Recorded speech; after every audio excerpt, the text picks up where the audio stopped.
صلاة الله سلام الله. Alhamdulillah wassalatu wassalamu ala Rasulillah wa ala alihi wa sahbihi wa mawalah wa la hawla wa la quwwata illa billahi wa ba'du. Alhamdulillah, di malam hari ini kita bisa duduk kembali untuk bertalabul ilmi. Kita akan membahas tentang penyakit-penyakit umat dulu yang menimpa umat Islam akhir zaman. Ma'asyiral muslimin yang dimuliakan Allah Subhanahu wa taala, ada beberapa riwayat yang disebutkan dalam Mustadrak lil Hakim, dan riwayat-riwayat ini disahihkan oleh Imam Az-Zahabi rahimahullahu taala. Walaupun ada yang mendhaifkan sebagian ulama, tapi Syekh Nasiruddin Al-Albani rahimahullahu taala menghasankan riwayatnya. Kita baca hadisnya baru kita jelaskan. An Abi Hurairah radhiyallahu anhu qala, sami'tu Rasulullah sallallahu alaihi wasallam yaqul. Dari Abi Hurairah, semoga Allah meridai beliau, dia berkata, aku mendengar Nabi sallallahu alaihi wasallam bersabda, sayusibu ummati da'ul umami, umatku akan ditimpa dengan berbagai macam penyakit dari umat-umat terdahulu. Faqalu, sahabat bertanya, ya Rasulullah, wa mada'ul umam, apa yang anda maksudkan penyakit-penyakit umat-umat terdahulu itu? Qala, maka Rasul sallallahu alaihi wasallam mengatakan, al-asharu wal bataru wat takatsuru wat tanajushu fid dunya wat tabaghudu wat tahasudu hatta yakunal baghi. Kata Nabi sallallahu alaihi wasallam, al-asharu, ashar itu artinya orang yang kufur nikmat. Wal batar, batar itu artinya sombong. Wat takatsuru, takatsur artinya berlomba-lomba memperbanyak dunia. Wat tanajusu fid dunya, dan saling tipu menipu dalam urusan dunia. Wat tabaghudu, dan saling benci membenci. Wat tahasudu, dan saling hasad menghasadi. Hatta yakunal baghi, sampai kemudian mereka melampaui batas. Dalam riwayat yang lain,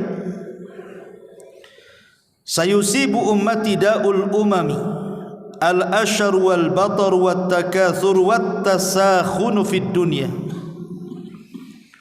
akan tertimpa umatku penyakit kufur nikmat, kesombongan, berlomba-lomba dalam mengumpulkan harta, wat tasyakhun. Di sini ada kalimat tasyakhun fid dunya, saling bermusuhan karena urusan dunia. Dalam riwayat yang lain, innahu sayusibu ummati da'ul umam, sesungguhnya akan ditimpa umatku dengan berbagai macam penyakit umat-umat terdahulu. Kemudian Rasul mengatakan, al-asharu wal bataru wat takatsuru wat tanafusu fid dunya. Di sini ada tambahan at-tanafus, saling berlomba-lomba mengejar-ngejar dunia. Hatta al-baghyu thumma yakunul haraj, sehingga mereka melampaui batas dan berakhir dengan saling pembunuhan, berakhir dengan saling bunuh-membunuh. Ma'asyiral muslimin yang dimuliakan Allah Subhanahu wa taala, kalau kita kumpulkan dari semua riwayat berarti ada 10 penyakit di sini. Penyakit umat-umat dulu yang menimpa kepada umat Islam akhir zaman. Yang pertama al-asyaru, kufur nikmat. Yang kedua al-bataru, sombong dengan nikmat. Yang ketiga at-takatsuru, hobi menumpuk-numpukan harta. Yang keempat at-tasyakhun, saling bermusuhan. Yang kelima at-tabaghud, saling dengki-mendengki. Yang keenam at-tahasud, saling hasad menghasadi. Yang ketujuh al-baghyu, melampaui batas, keras, serakah. Kemudian yang nomor 8 at-tanajush, tipu menipu,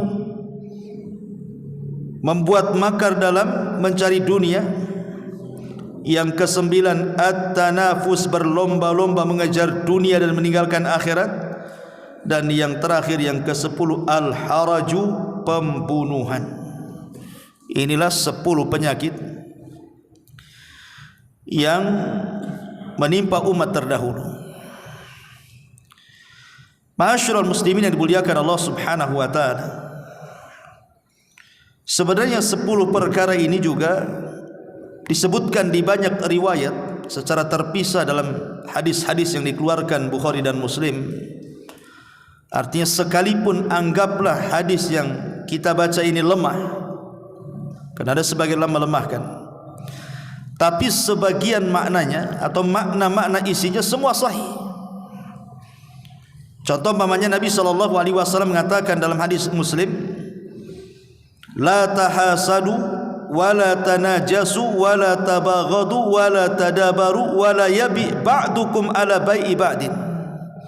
Jangan kalian saling dengki, jangan kalian saling najas, jangan kalian saling hasad membelakangi, dan begitu seterusnya.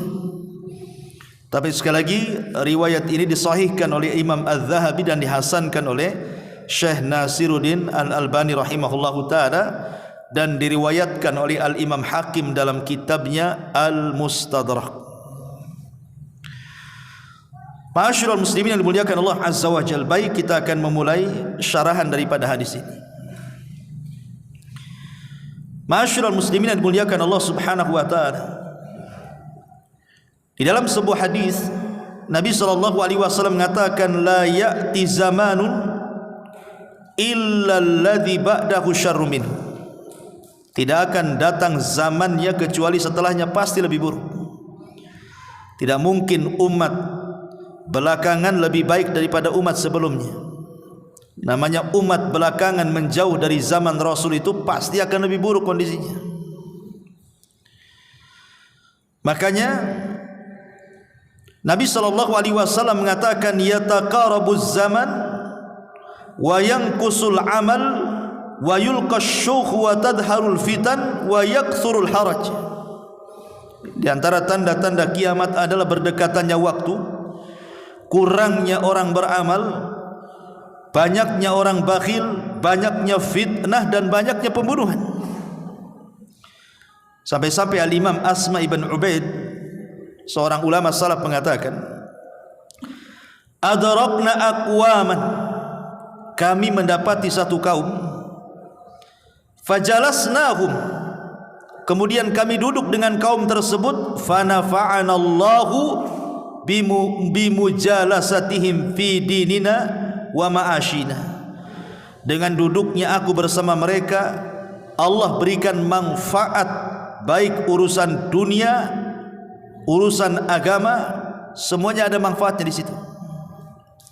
Fa asbahnal yaum, tetapi hari ini, kata beliau, baina dhahrai qaumin, muncul sebuah kaum, nujalisuhum fayunsawna ma sami'na min ulaika. Duduk-duduk bersama mereka, dilupakan semuanya, tidak seperti mereka. Artinya duduk tidak ada manfaat dunia, tidak pula ada manfaat akhirat. Ini yang ngomong Asma bin Ubaid di zaman salaf dulu, apalagi di zaman sekarang. Kita duduk bermajelis itu hanya ya canda-candaan, ngobrol sana sini. Apa yang antum dapatkan di situ? Agama tidak, dunia pun tidak. Menghabiskan waktu aja ngomong di situ. Makanya kenapa kemudian zaman semakin jauh dari kondisi di zaman Rasul itu, pasti akan lebih buruk kondisinya. Ma'asyiral muslimin yang dimuliakan Allah Azza wa Jalla, salah satu yang menghancurkan umat ini, kenapa kemudian penyakit-penyakit umat dulu tertimpa kepada umat Rasul, khususnya umat akhir zaman? Sebenarnya masalahnya cuma satu, masalah dunia. Kalau kita perhatikan dari 10 penyakit itu, semua bermuara kepada masalah dunia. Maka disebutkan oleh Amr ibn Auf al-Ansari radhiyallahu anhu, ketika Nabi SAW mengutus Abu Ubaidah ibnul Jarrah untuk mengambil harta ke Bahrain, datang Abu Ubaidah ibnul Jarrah dengan harta yang banyak dari Bahrain itu. Nabi sedang sholat subuh. Kemudian dihabarkan kepada Rasul bahwa Abu Ubaidah banyak bawa harta dari Bahrain. Maka kemudian Nabi SAW senang dan mengumpulkan para sahabat di hadapan harta yang begitu banyak yang dibawa Abu Ubaidah itu. Kemudian Nabi SAW mengatakan, wallahi mal faqra ahsya alaikum, demi Allah bukan kefakiran yang aku takutkan kepada kalian, walakinni ahsya an tubsatad dunya alaikum kama busitat ala man kana qablakum fatanafasuha kama tanafasal ladzina min qablikum fatuhlikakum kama ahlakathum, kata Rasul. Tapi yang aku takutkan, kata Rasul, kalau dunia dibentangkan kepada kalian seperti dahulu orang-orang umat-umat dulu dibentangkan dunia kepada mereka, kemudian kalian saling berlomba-lomba seperti umat dulu, kemudian Allah hancurkan kalian sebagaimana umat dulu Allah hancurkan. Ini yang ditakutkan Nabi SAW. Karena kalau sudah dibentangkan harta itu, kalla innal insana la yatgha an ra'ahus taghna, sekali-kali manusia itu akan mudah melampaui batas, mudah jahat ketika dunia dibentangkan di hadapannya. Ma'asyiral muslimin yang dimuliakan Allah Subhanahu wa taala, baik kita akan rinci satu persatu 10 penyakit umat dulu. Yang pertama al-asyar. Asyar itu artinya kufur nikmat, mengingkari nikmat Allah Subhanahu wa taala. Dulu di dalam surah As-Saba ayat 16 dikisahkan ada sebuah kaum namanya kerajaan Saba. Saba itu di mana? Di Yaman. Negeri Saba itu negeri yang paling indah, negeri yang paling kaya di zaman itu. Saking indah dan kayanya, orang-orang menyebut negeri Saba itu sebagai jannah sorga, dan membuat cemburu negeri-negeri yang lain apabila melihat negeri Saba itu, saking indah dan kayanya. Tetapi ketika kemudian mereka kufur nikmat, tidak bersyukur akan nikmat Allah Subhanahu wa taala, apa yang terjadi? Allah Subhanahu wa taala binasakan negeri tersebut. Makanya Allah mengatakan laqad kana li sabain fi maskanihim ayat jannatani an yaminin wa shimal kulu min rizqi rabbikum washkuru lah baldatun thayyibatun wa rabbun ghafur fa'aradu fa'arsalna alaihim sailal arimi fabaddalnahum bi jannatayhim jannataini dhawatai ukulin khamtin wa athlin wa syai'im min sidrin qalil. Sungguh telah ada di daerah Saba itu sebuah tempat yang menjadi tanda-tanda kuasa Allah. Di situ ada kebun yang sangat indah, sebelah kanan dan sebelah kiri. Dan Allah katakan, makanlah dari rizki Rabb kalian, bersyukurlah, kalian diberikan negeri yang baik dan Rabb yang maha pengampun. Tapi mereka kemudian berpaling, maka kami kirim kepada mereka banjir bandang yang sangat dahsyat. Kemudian kami ganti kedua kebun itu dengan kedua kebun yang isi tanamannya semuanya buah-buah pahit yang tidak bisa dimakan, pohon asal dan pohon berduri bidara, wasidrin qalil. Lihat bagaimana Allah Subhanahu wa taala hancurkan negeri Sabah. Kenapa? Karena kufur nikmat. Rupanya apa yang terjadi kepada negeri Sabah terjadi pula pada hari ini. Kufur nikmat. Ma'asyiral muslimin yang dimuliakan Allah Subhanahu wa taala, kita lihat negeri-negeri yang kufur nikmat dengan syukur nikmat. Somalia dulu negeri kaya, tetapi kemudian penduduknya banyak yang kufur nikmat, sekarang menjadi negeri miskin. Lihat Saudi Arabia, dulu negeri miskin, tapi ketika mereka mentauhidkan Allah, di bawah panji-panji tauhid dibukakan berkah, akhirnya menjadi negeri kaya. Karena memang Allah Subhanahu wa taala mengatakan, wa id ta'adzana rabbukum la in syakartum la azidannakum wa la in kafartum inna adzabi lasyadid. Dan ingatlah tatkala Tuhanmu memaklumkan, sesungguhnya jika kalian bersyukur ku tambah nikmat kalian, jika kalian kufur maka sesungguhnya azabku sangat pedih. Ma'asyiral muslimin yang dimuliakan Allah Azza wa Jalla, terlampau banyak kalau kita kisahkan umat-umat yang kufur nikmat ya, dari umat-umat dulu. Dan ini rupanya penyakit sudah terjangkit pada umat Islam hari ini. Banyak orang yang kufur nikmat. Contohnya seperti apa? Ingat Qarun, ketika Nabi Musa alaihi salam mengutus petugas zakat, kemudian meminta zakat dari harta yang sekian banyak yang Allah anugerahkan kepada Qarun itu. Apa kata-kata Qarun? Innama utituhu min ilmin indi. Bilang sama Nabi Musa, kata Qarun, ini harta karena kecerdasanku, bukan karena dia. Jadi Qarun ini mengingkari kebaikan Nabi Musa yang sudah mendoakan supaya Qarun menjadi orang kaya kan. Dia katakan ini kekayaan karena kecerdasanku, bukan karena dia. Enak saja dia datang minta-minta zakat katanya. Betapa banyak hari ini ikhwatu fiddin yang mereka kufur nikmat dengan bahasa persis dengan bahasa Qarun. Ya wajarlah saya kaya, saya kan cerdas, saya kan kuliah S1, S2, S3 profesor. Ya wajar saya insinyur, ya wajar saya dokter, wajarlah saya anggota dewan, wajar semuanya saya kaya. Seolah-olah itu pula yang menjadikan dia kaya. Dia lupa bahwa yang memberikan kekayaan itu Allah Subhanahu wa taala.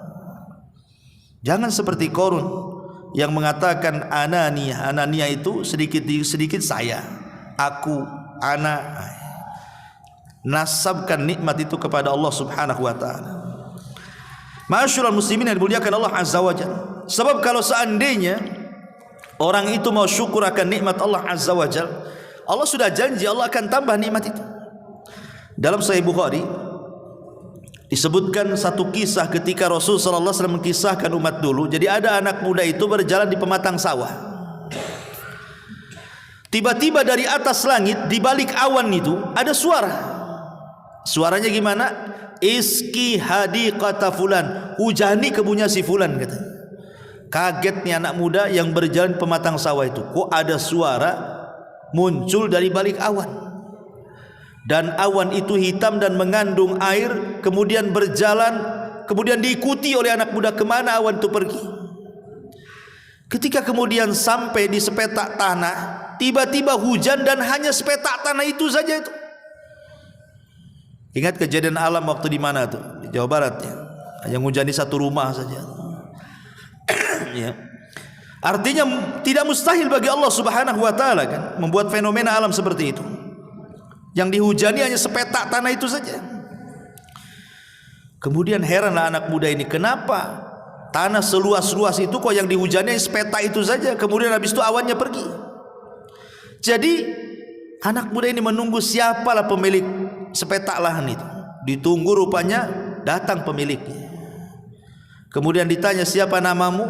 Fulan ibn Fulan. Kaget karena namanya persis seperti yang disebutkan suara yang di atas awan itu. Kemudian mulailah dia bertanya, apa yang kau lakukan? Karena ini kan keajaiban alam itu, kok bisa gitu ya. Akhirnya kemudian dia mengatakan, apabila hasil panen daripada kebunku ini aku bagi 3 katanya. Sepertiga untuk dikembalikan kepada kebunku, sepertiga dimakan untuk aku dan keluargaku, dan sepertiga aku infakkan kepada fuqara wal masakin katanya. Kata anak muda ini, oh jangan-jangan itu pula menyebabkan awan ini menghujani kebunmu katanya. Lihat, orang yang syukur nikmat itu Allah Subhanahu wa taala akan tambah. Ini yang pertama. Yang kedua, al-batar. Penyakit yang kedua, sombong.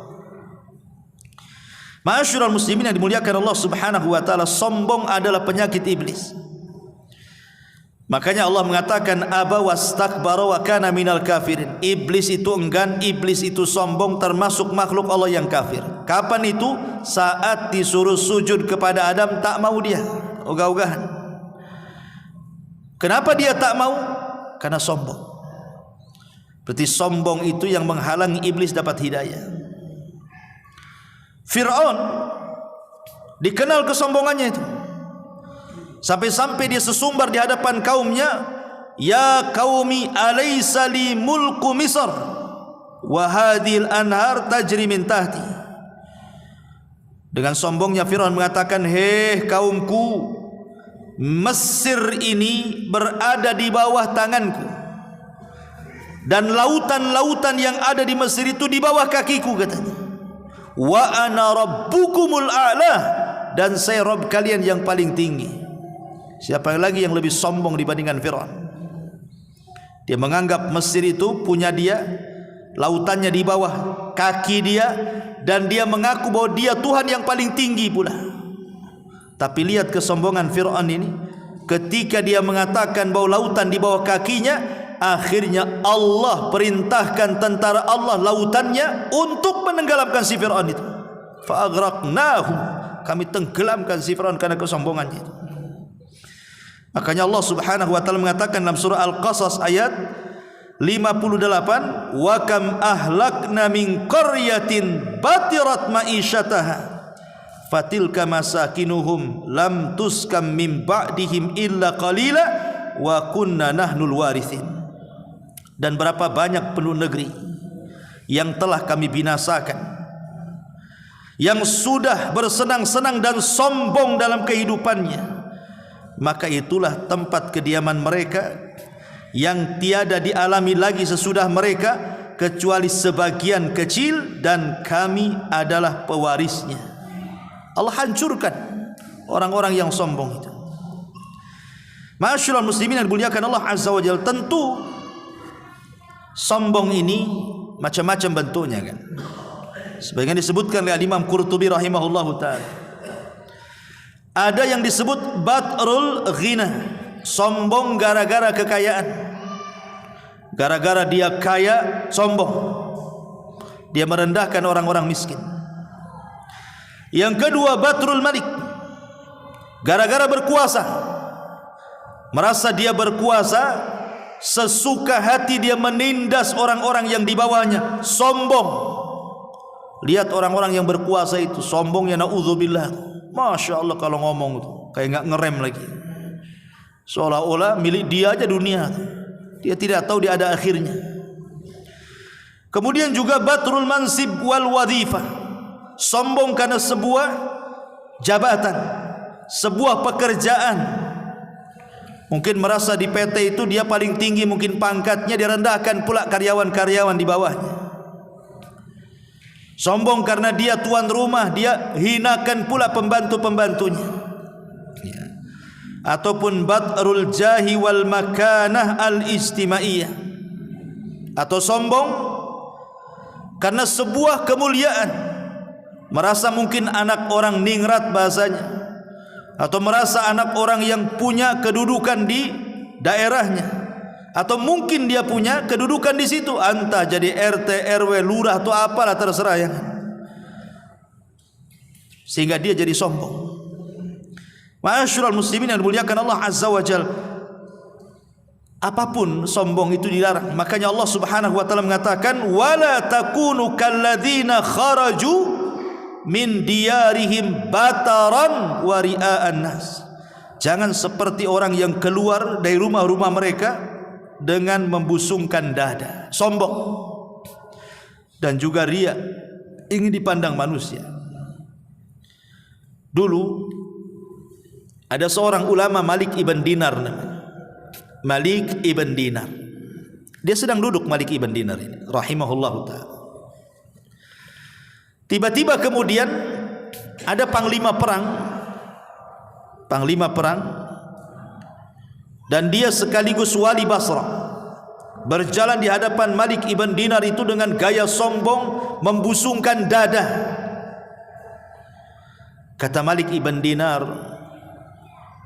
cara jalanmu itu adalah cara jalan yang dimurkai Allah. Biasa sajalah kau jalan tu, jangan kayak gitu.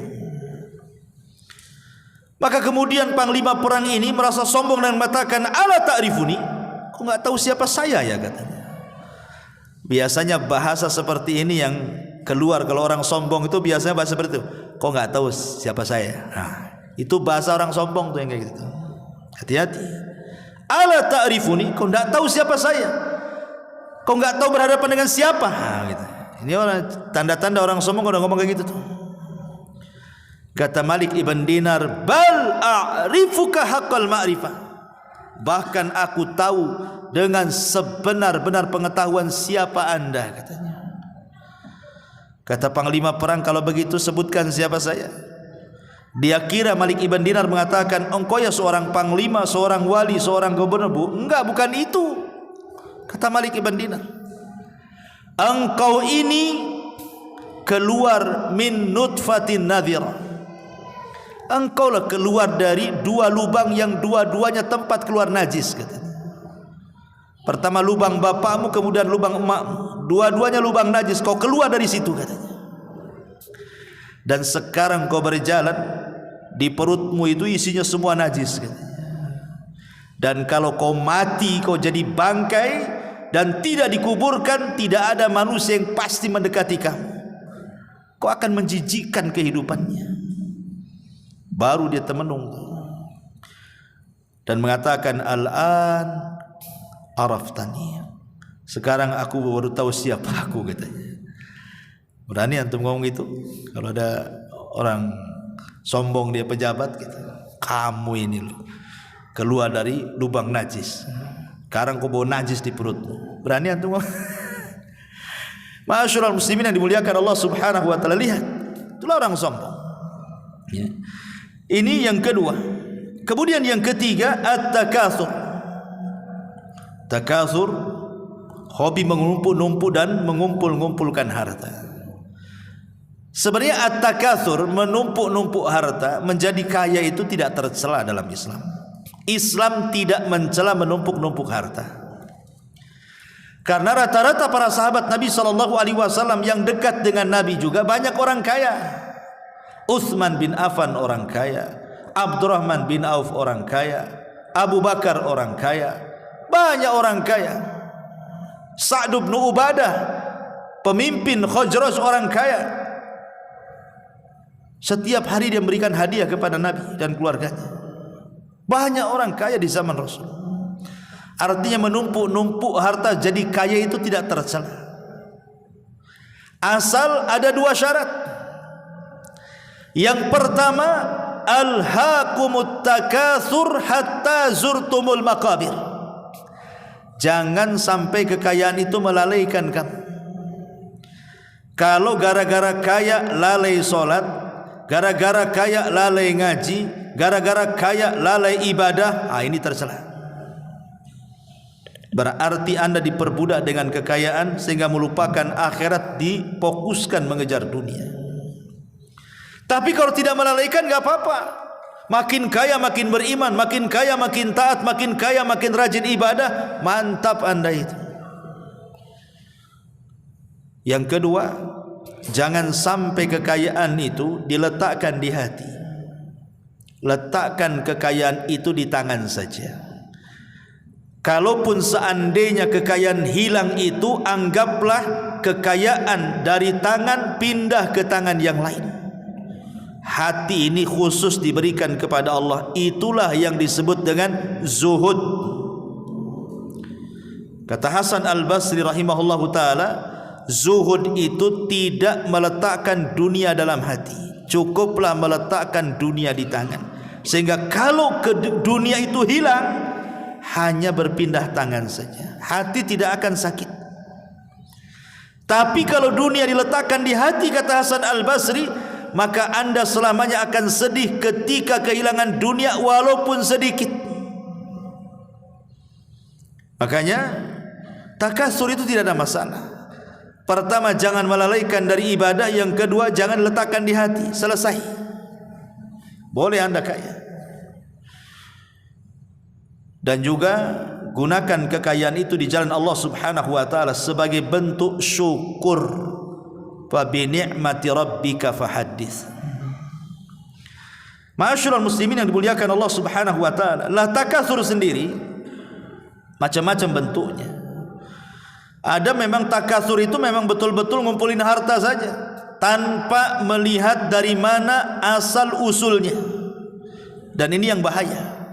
Inilah penyakit umat dulu, ketika mengumpulkan harta itu tidak melihat asal usulnya.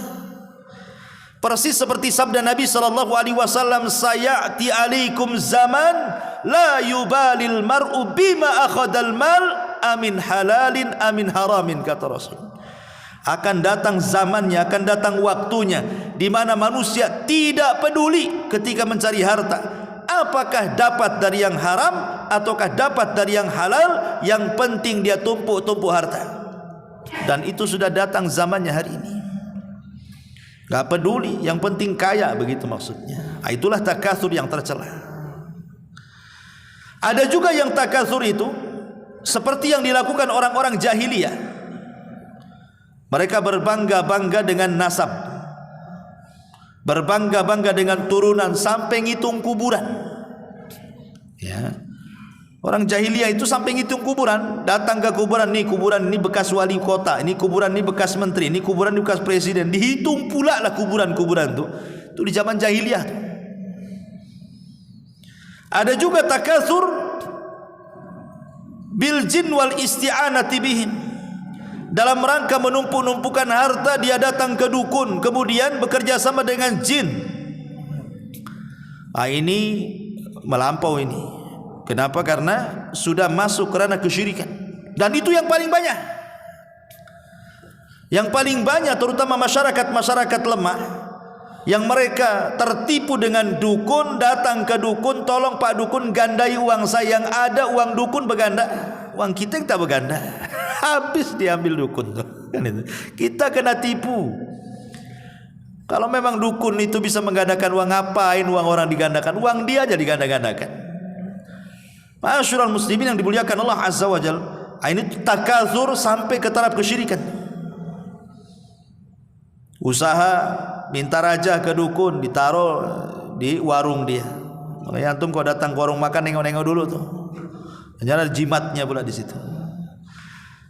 Ma'asyiral muslimin yang dimuliakan Allah Azza wa Jalla. Jadi takazur ini juga penyakit umat dulu yang sudah terjangkit kepada umat sekarang. Kemudian yang keempat, at-tasyakhud, bermusuhan dalam perkara dunia.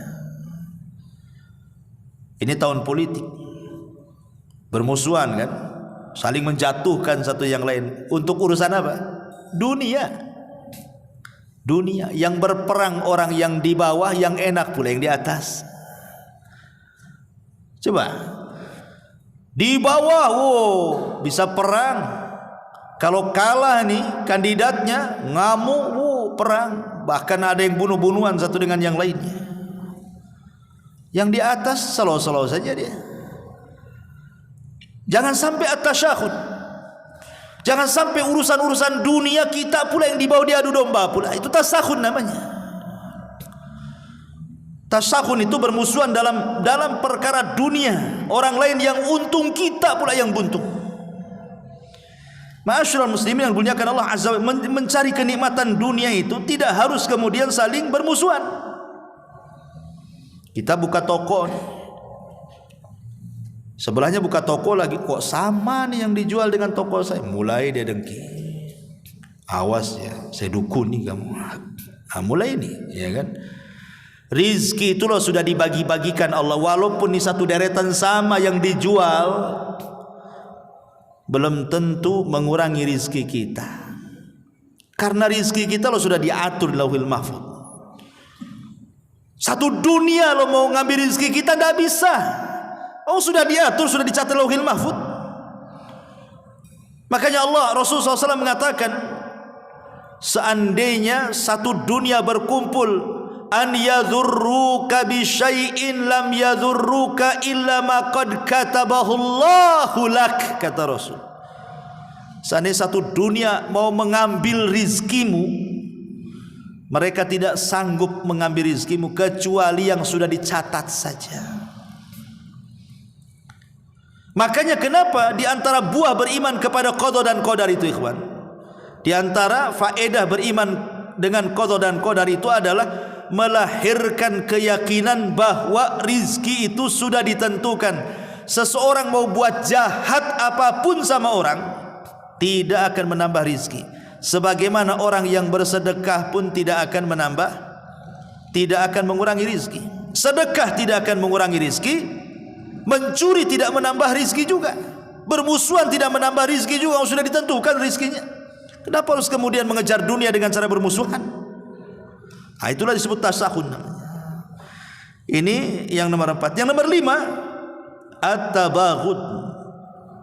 Sesama manusia saling benci membenci, saling rendah merendahkan. Sebagaimana Allah mengatakan dalam surah Al-Hujurat ayat 11, ya ayyuhalladzina amanu la yaskhar qaumun min qaumin asa an yakunu khairan minhum wala nisa'um min nisa'in asa an yakunna khairan minhunna. Hei orang-orang yang beriman, janganlah sekumpulan laki-laki merendahkan sekumpulan yang lain.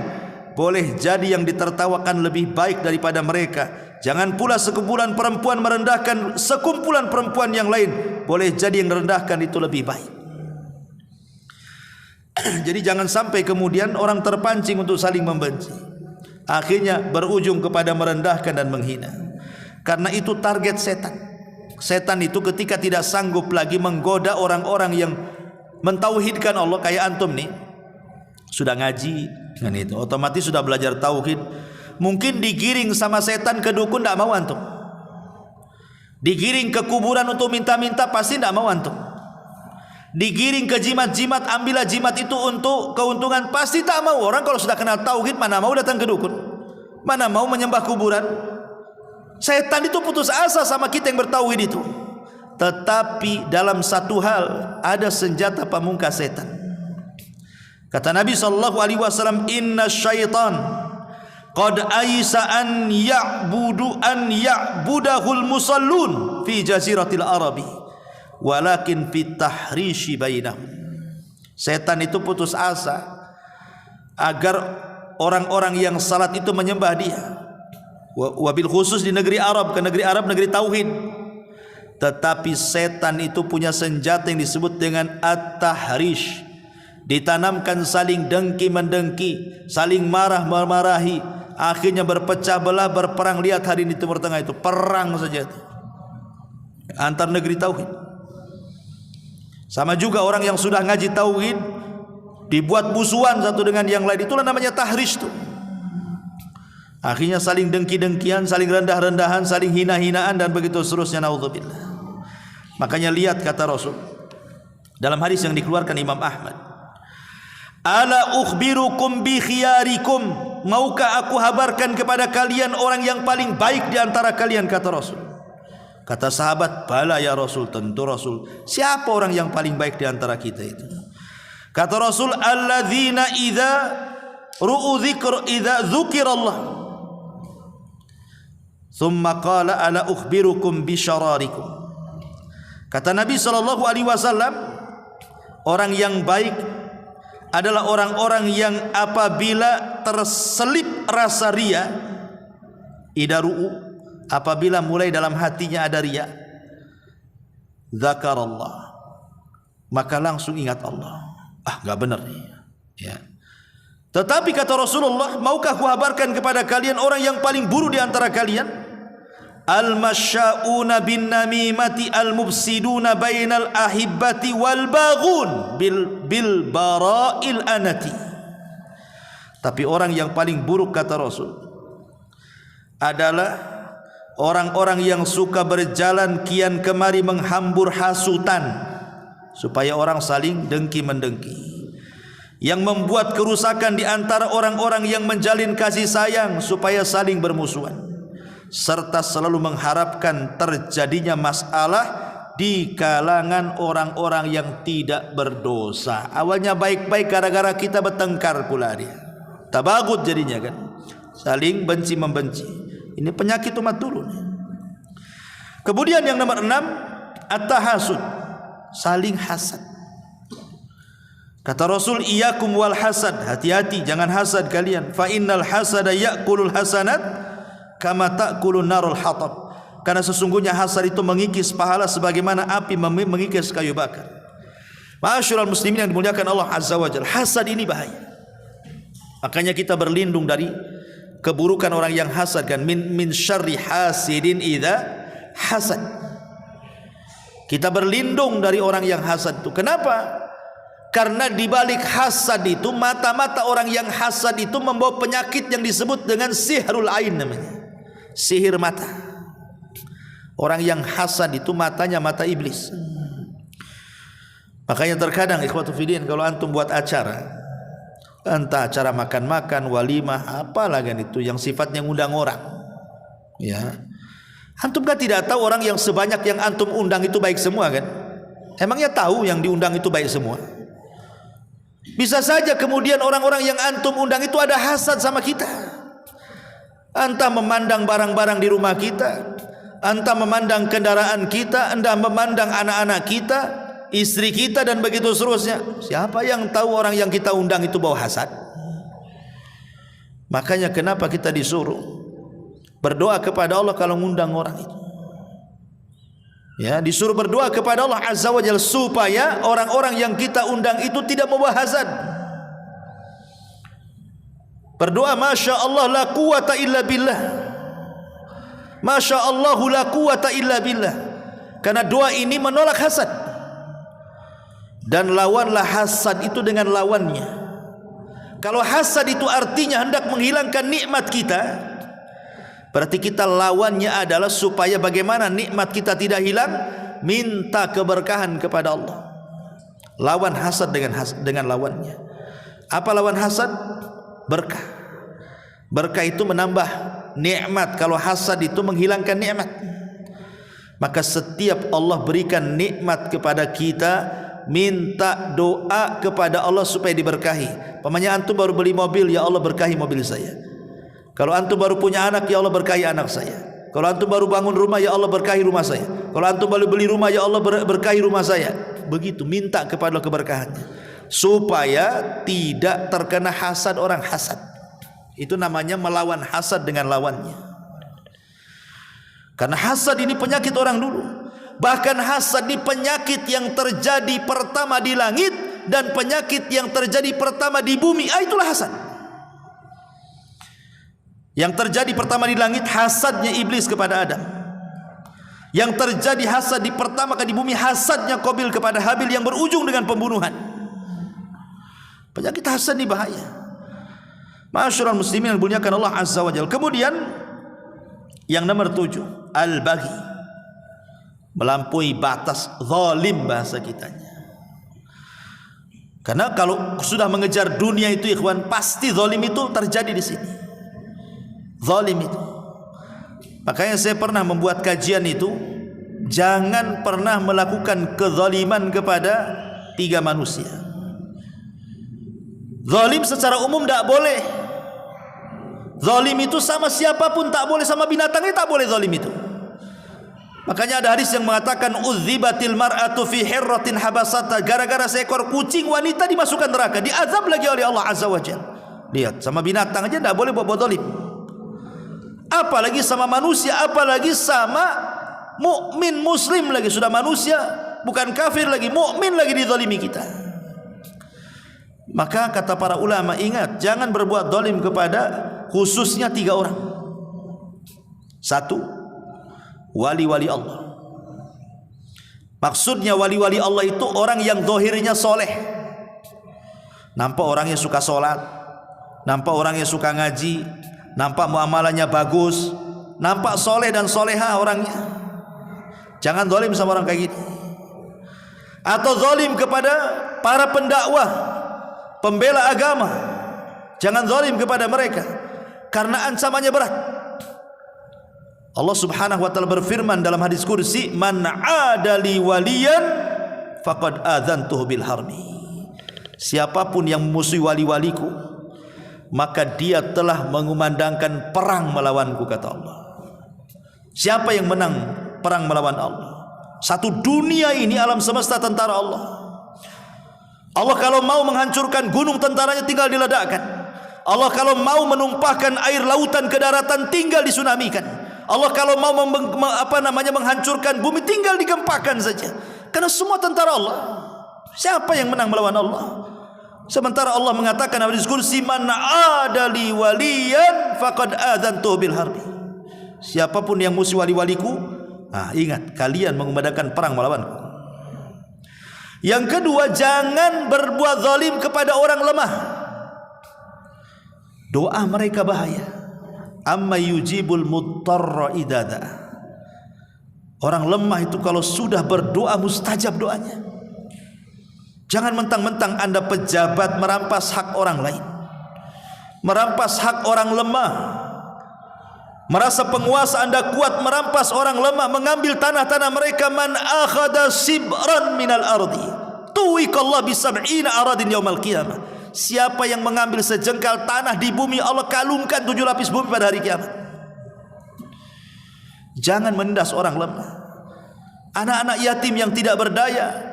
Alladzina ya'kuluna amwalal yatama zulman innama ya'kuluna fi butunihim nara. Siapapun yang memakan harta anak yatim secara zalim, hakikatnya Allah sudah memakankan di perutnya api neraka. Jangan menindas orang lemah, karena doa mereka itu mustajab.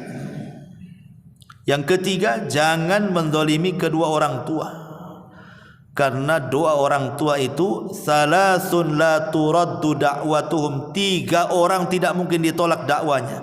Da'watul walid ala waladihi, doa orang tua ke anaknya. Hati-hati kalau orang tua sudah doanya buruk sama kita, kualat antum. Ya. Al-baghi, kezaliman. Ma'ajjalallahu uqubatahu fid dunya qabla al-akhirah. Al-baghi wa qati'atur rahim. Tidak ada dosa yang disegerakan hukumannya di dunia sebelum akhirat. Al-baghi, kezaliman, melampaui batas, dan juga mutus silaturahim. Ini yang ke-7. Yang ke-8, at-tanajus, suka tipu-tipu. Kurangi takaran, kurangi timbangan, kurangi meteran, bandrol harga, nipu-nipu orang, bukan diskon padahal tidak ada diskon, nipu-nipu orang kan gitu. Banyak tipu-tipu, apalagi sekarang nih dunia medsos kan, main COD, lain yang dipesan barang pula datang lain pula. Sampai ke masalah-masalah makanan, GoFood, nampak di gambar cantik gitu kan, rawon, gula, datang asin, auzubillah. Kena tipu antum, kena prank makan. Udah dunia tipu sekarang gitu. Itulah tanajus. An-najus itu artinya tukang tipu-tipu tuh. Yang penting untung kan gitu. Ini bahaya. Ma'asyiral muslimin yang muliakan Allah Azza wa. Kemudian yang nomor 9, at-tanafus. Tanafus, berlomba-lomba. Kalau takatsur itu kan mengumpul-ngumpulkan harta, ya tanafus ngejar-ngejar dunia, lupa akhirat. Otaknya itu dunia saja. Sebelum tidur besok cari duit, bangun tidur di mana duit, Nanti datang, aduh masih kurang duit. Jadi duit aja otaknya. Nggak ingat sholat, nggak ingat apa-apa, duit aja itu ceritanya. Nah, itulah orang tanafus tuh. Kemana-mana hanya otaknya otak duit saja. Itu nama otak dunia.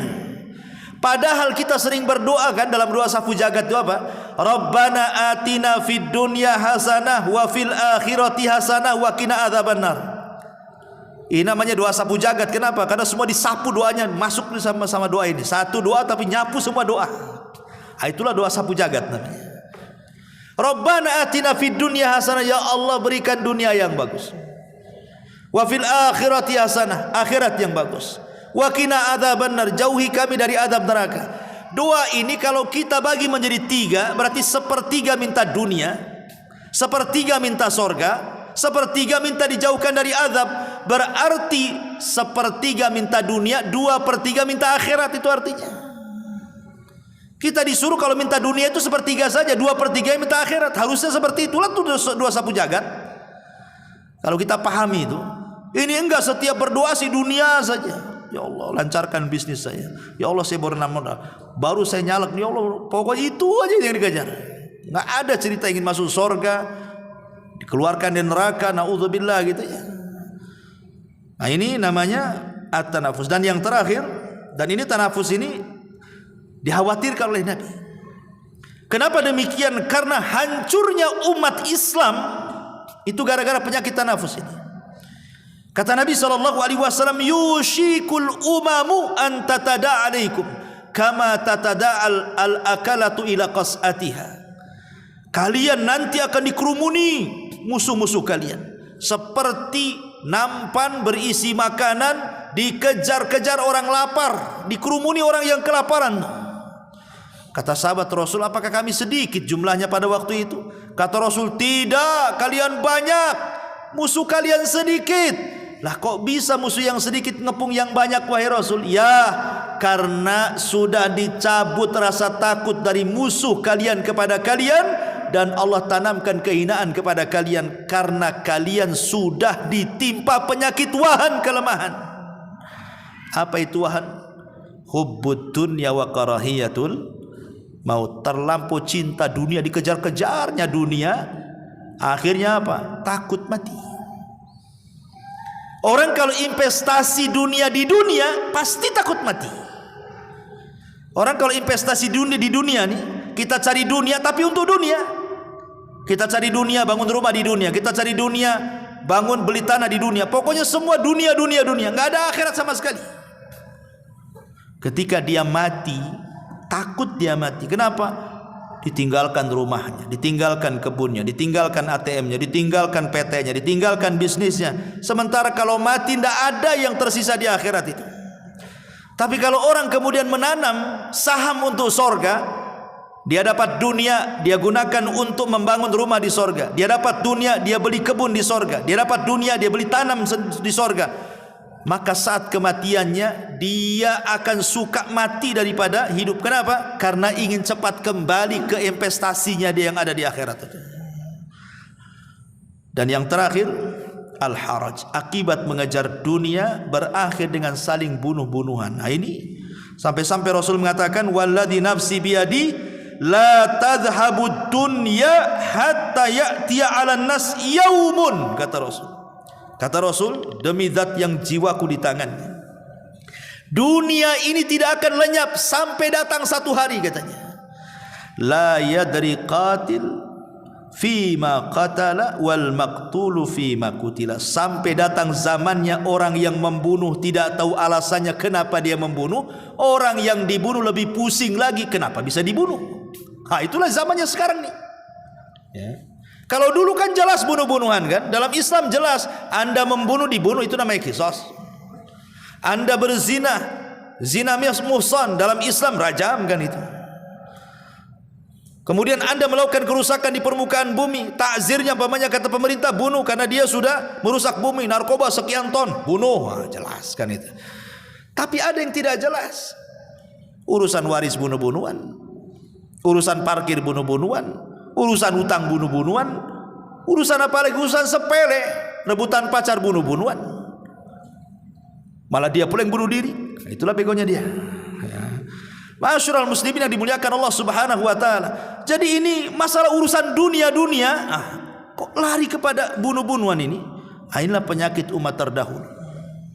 Inilah 10 penyakit yang disebutkan oleh Nabi sallallahu alaihi wa ala alihi wasallam. Ya. Yang pertama al-ashar, kufur nikmat. Yang kedua al-batar, sombong dengan nikmat. Yang ketiga at-takatsur, hobi menumpuk-numpukan harta. Yang keempat at-tasyahun, saling bermusuhan. Yang kelima at-tabaghud, saling dengki-mendengki. Yang keenam at-tahasud, saling hasad. Yang nomor 7 al-baghyu, kezaliman. Yang kedelapan at-tanajus, saling tipu menipu. Yang ke-9 at-tanafus, berlomba-lomba sehingga cinta dunia dan takut mati. Dan yang 10 al-haraju, pembunuhan. Inilah penyakit yang harus kita hindari. Wallahu a'lam bishawab. Mudah-mudahan ada manfaatnya. Subhanakallahumma bihamdika asyhadu an la ilaha illa anta astaghfiruka wa atubu ilaik. Allahu ta'ala alam. Assalamualaikum warahmatullahi wabarakatuh.